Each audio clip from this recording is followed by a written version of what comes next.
Hello, nerds! Thank you for watching Generally Nerdy. This is the Week in Nerdom, your source for daily nerd news video updates. Today being Thursday, we are talking about gaming, and this week in gaming, we actually have some non-video game news in Dungeons & Dragons. There's a Star Wars update, there's Mortal Kombat leaks to address, there's so much going on. Let's hit the intro.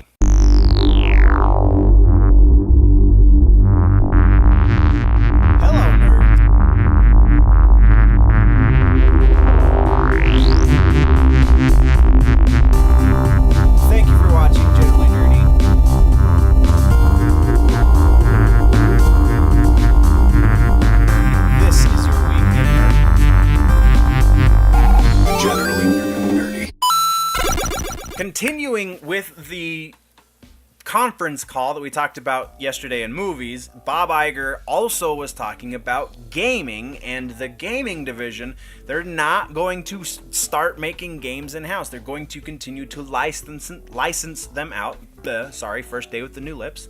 They're going to continue to license their games, and in a few hours after that conference call, Electronic Arts announced that they're going to be doing a new Star Wars game called Star Wars Jedi Fallen Order.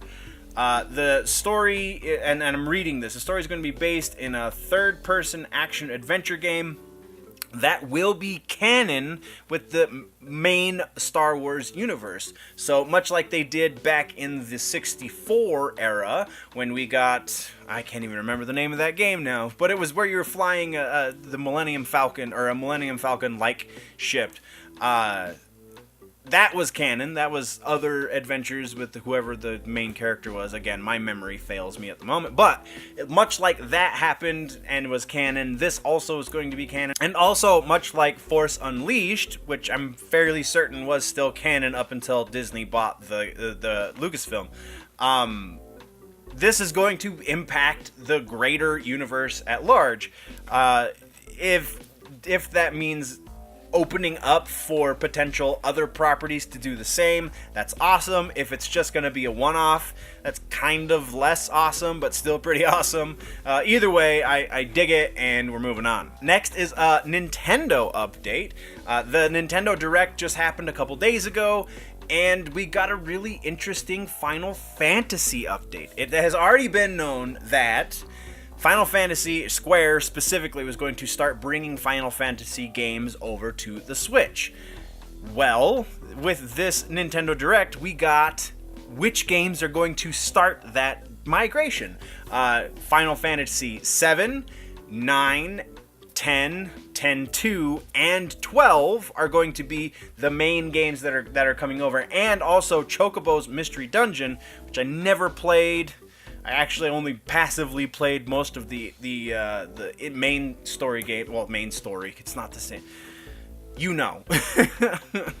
But very interesting because 7 with the reboot is coming to the Switch. And that's awesome. That is so cool. And now that the Kingdom Hearts 3 has launched and is out there in the wild, then that also means that we're potentially going to be seeing the 7 sooner rather than later, because everyone can be focused on Final Fantasy VII, on the remake of Final Fantasy VII. So lots of really cool stuff for the Switch.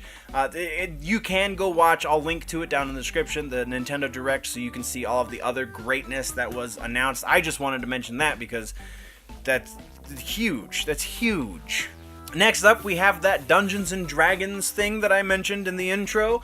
Dungeons & Dragons is coming out with a new starter kit that most of us nerds probably should have, if not did, see coming. It's a Stranger Things starter kit. You will be able to play the dungeon, the game that Mike Wheeler from Stranger Things in Season 1. You'll be able to play the one that he created, which is pretty epic. And you'll also get some special starter kit character sheets that are the, where'd it go? I lost it in my note. There it is.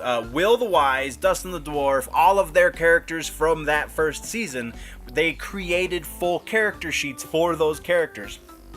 And you will also get 2 Demogorgon figures for your tabletop gaming. One is pre-done for you, the other one is a blank slate, so you can paint it as you see fit. It's going to be, the pre-orders are live right now on Amazon and, what's the other one? Entertainment Earth, and it's going to be $24.99. Or you can get a regular starter set for about $10 from the same places. And then our last bit of news before we hit into the Mortal Kombat stuff, and then we also have a review to do this week, comes from Capcom, who just released a bunch of their game soundtracks over on Spotify. Now, that seems like something that possibly could have gone in music, but that's just kind of huge. Spotify, if I'm not big on the Spotifys, but if I'm remembering correctly, you can stream Spotify, at least on the Xbox. You can stream Spotify while you're playing other games. So you could be playing Apex Legends, which is our review later. You could be playing Apex Legends and listening to the Street Fighter V Street Fighter 2 soundtrack even. The full list is up on Spotify's website. You can check the description. There is a link there. But that's what we have there. We're going to kick over now to Mortal Kombat stuff, and there's... Okay, so we've got a bunch of rumors, and some pretty solid sources for those rumors, because data miners are a wonderful thing, and I am so grateful that they exist. So, first, the complete roster has not yet been revealed. Anyone who says they know absolutely who's going to be in Mortal Kombat 11 is pulling your chain. But we do know a fair amount of them, and where they come from is from Steam. Data miners have been going through all of the Steam updates, and there are some there's trophies that they've updated so that and they're looking at the code, and so it's not 100% specific. There are a bunch of characters in these codes with these trophies saying if you do X, then you get Y for this character. And then it's the first 3 letters of the character.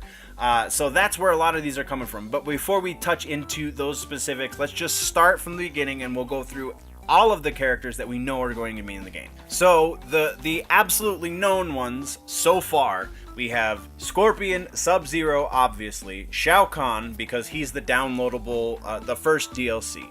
Then we have Raiden, who's been playable. We have Sonya Blade, who's been playable. Scarlet, Garrus, Kano, Devora. Where does that put us? We're looking at about 10 so far. and then we have the potential leaks, and these are not 100% confirmed, though it's super likely. Now, we have Cassie Cage. We've seen her in animations. We've gone over that before. We have Aaron Black. That is the first leak, because we haven't seen any animations for Aaron Black. We have Frost, who... There's been a more recent leak, though I don't know how much I believe it, that shows Frost and Jade. So maybe not. Though Jade is also in this leak, so there's Jade. We have JAC. Again, it's the first letters of the character's names, so could be Jackie, could also be Jax, though if it was Jax, I feel like it would be JAX. So Jackie Briggs. And we have Kotal Kong. We have a KUN that could either be Kung Lao or Kung Jin, though we've seen animations for Kung Lao, and if you played through his storyline in the last game, then you know that he comes out of being a Revenant and is back in the world of the living as of the end of Mortal Kombat X. So, it's more likely to be Kung Lao than Kung Jin. And then Liu Kang, that's almost a guarantee, even though we haven't officially seen him. We have seen animations for him. We saw the fireball that he shot, which, by the way, the skull fireball that he shoots in that video is not them showing us Shang Tsung. If you believe that, then you're really grasping at straws. It's just showing us that he's evil now and not regular Liu Kang. That should go without saying. But then, the more interesting part of this is we have 3 potential new characters. We have one that starts with CET, one that starts with KOL, and one that starts with TER. Now, in previous games, when something like this has happened, when something like this has leaked, there have been code words for characters. Because they didn't do code words for anyone else in the roster as far as this leak is concerned, I am less inclined to believe that this is going to be code. These are most likely going to be new characters. So there's at least 3 new characters, and this is just base roster. We have no idea just yet who's going to be in the DLC and the combat packs. But that once those rumors start flying, we will start going over those as well. But that, guys, is the last of the news. As soon as we know more, we will definitely be talking about it. Now let's kick over to the reviews so I can review Apex Legends. Before we jump into the reviews, though, guys, I gotta remind you about the Patreon. Patreon.com/generallynerdy. That is the place where you can go support this channel directly. And for that additional support, you get additional content. There are 7 tiers, ranging anywhere from just early access and your 1 monthly Discord to multiple Discords, production credits on every episode, and anything in between. So go check out patreon.com/generallynerdy because I am too poor to run a paywall on my own. I am the sole proprietor of this channel. Nothing gets put up here that does not touch my hands. Actually, nothing gets put up here that I did not make in its entirety. So help a brother out. Go to patreon.com/generallynerdy and join my patronage and get the extra content. I really give so much, even just for the $1, which is the lowest level that you can jump on at. So again, patreon.com/generallynerdy. And now, let's go review some stuff.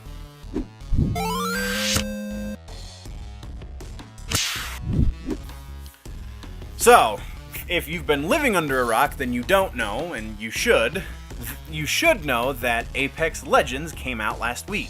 And I've been playing it for about 3-4 days now. And it presents something of a dilemma.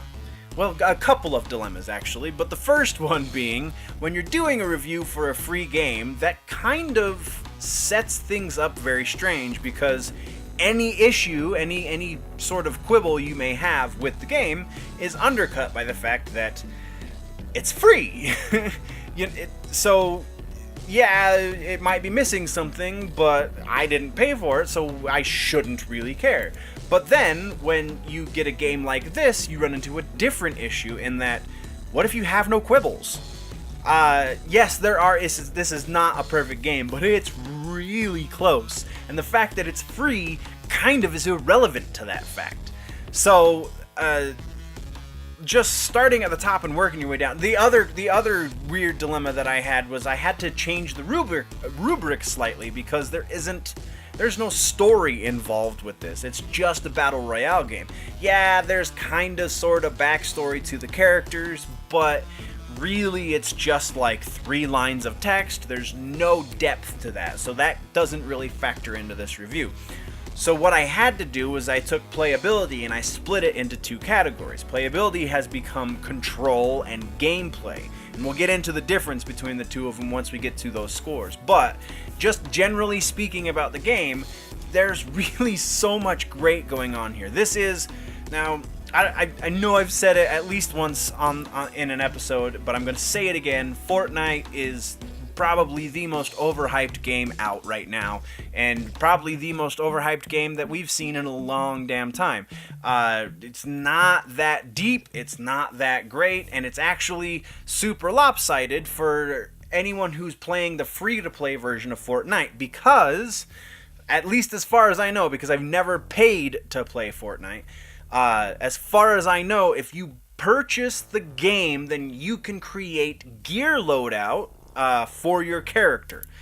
If you do not purchase the game, then you are forced to find gear when you land.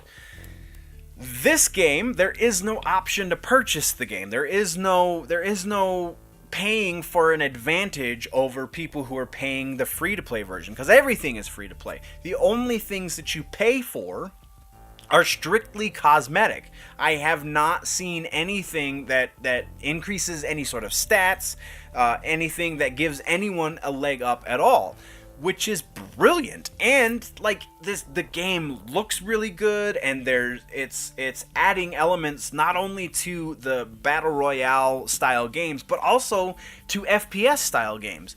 I feel like the next version of Halo is going to probably take a couple of cues from this game.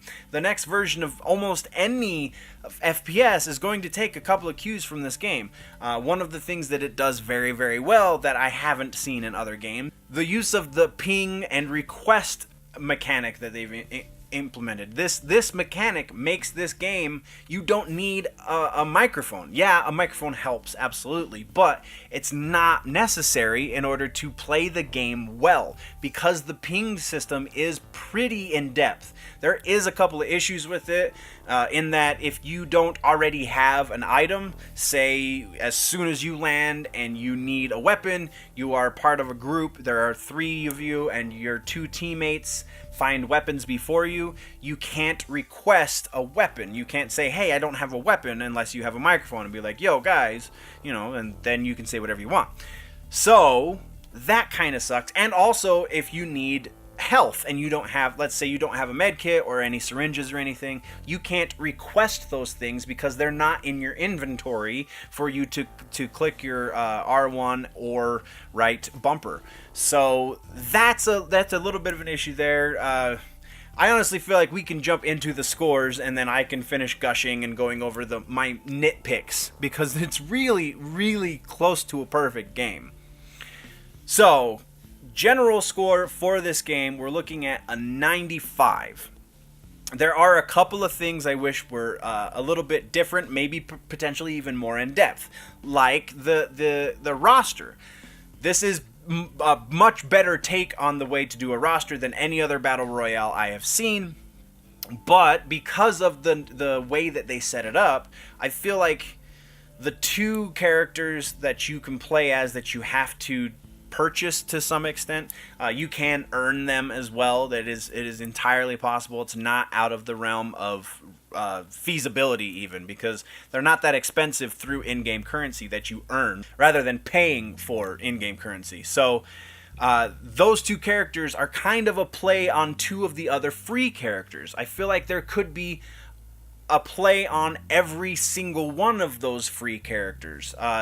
That there could be a little bit more depth there. Other than that, though, I feel like the addition of the revive, which, yes, I know there are other FPSs where you can revive your partner, your team, your teammates, your squad mates even. But this is the first time it's happened in a battle royale. Also, and they take it one step further, is if you are beyond revival, then they can respawn you, which is something I've never seen in any multiplayer for an FPS or battle royale. So that's a really unique take on it. Next is the controls, and we've already touched on probably my biggest issue with the controls in the ping request system. So controls, we're going for a 90 out of 100. The other thing for controls is I feel like the menu system is it's just a little bit less intuitive than it could have been. I honestly don't know exactly how that could have been done differently, but it feels like something could have been done differently. So again, 90 out of 100 for controls. Gameplay, though, this is absolutely where this game shines, because they've added so many elements that have made your little forays into this world so in-depth. The addition of the slide mechanic is brilliant. The 3 teams, or the 3-person teams, I feel like is a great addition. The one thing, though, is I wish there were something of a cover system. It just doesn't. There were so many times when I played this game recently that I wish I could pop around a corner and then come back and hold that. Also, the damage dealt feels like it could potentially be balanced slightly more, because all of the different kinds of ammunition kind of do the same style of damage. Yeah, it's shotguns do a little bit more, and heavy rounds do slightly less than shotguns, and then your electric rounds, or your whatever the lightning bolt rounds, I'm pretty sure that's electric, those do somewhere close to heavy rounds, and then your light does a lot less. Usually those are your rapid fire weapons though, so more bullets, more damage, but they all feel like they're really close together in the amount of damage they deal. So that's probably another area where the gameplay could be improved, but still, either way, we're looking at a 98 out of 100. And then that brings us to the last metric, which is the subjective enjoyability. And is this game enjoyable? Yes, it really is. This is scratching that FPS itch I've had for a while, ever since people really stopped getting onto the Halo 4 the servers. So absolutely, this game is worth downloading. You don't have to pay for it. You just need the storage space on your hard drive. We're going for a 98 out of 100 for enjoyability. I feel like I've gushed so much, there's no need to explain that 98. Yeah, it's great. But that gives us a total of 381 out of 400. That is the highest score probably ever. I doubt anything is going to get higher than that unless something comes out that is absolute perfection, that I couldn't think of something to improve. And in all honesty, it took me a while to figure out things about this to improve. So yeah, 381 out of 400, that is top notch. But that, guys, is where this week's video is going to end. What did I miss? What should we talk about next week? What should we review next week? Let me know in the comments below. If though you want to go deeper into the conversation, there is a website, generallynerdy.net. That is where you can join the conversation more deeply. You can also go find the general store on the website, or the links to the social medias. Everything starts from generallynerdy.net. All of the nerdy swag. I'm trying to keep that as up to date as possible, though, certain things happen. Can't really always throw clothes up there, but you check it out. There's a lot of really cool stuff up there, generallynerdy.net. If this is your first time here, though, don't hesitate to click that subscribe button. If you like the episode, if you like what I'm trying to do on the channel, then definitely click the thumbs up. Let me know that. If you didn't, there's a button for you too, but whatever. If you are falling behind in your nerd news and you want to catch up, then you can click or tap that box right there to the left of my face to do that. But before you do click that box, which will take you to the playlist, which will then fill you in on all of the things happening across the nerddom, or before you even check out the website, guys, you gotta always remember that if it's generally nerdy, it's probably here.